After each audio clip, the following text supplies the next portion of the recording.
Yolu dito para kasampai.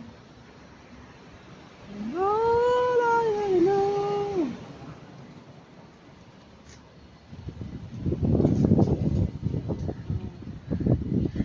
Papasok tayo guys sa trabaho. Dito yung lugar ko. Okay.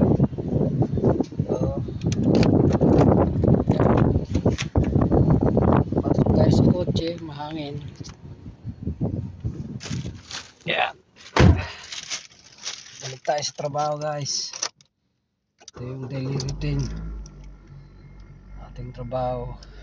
So, what's up guys? Kailangan natin mag seatbelt.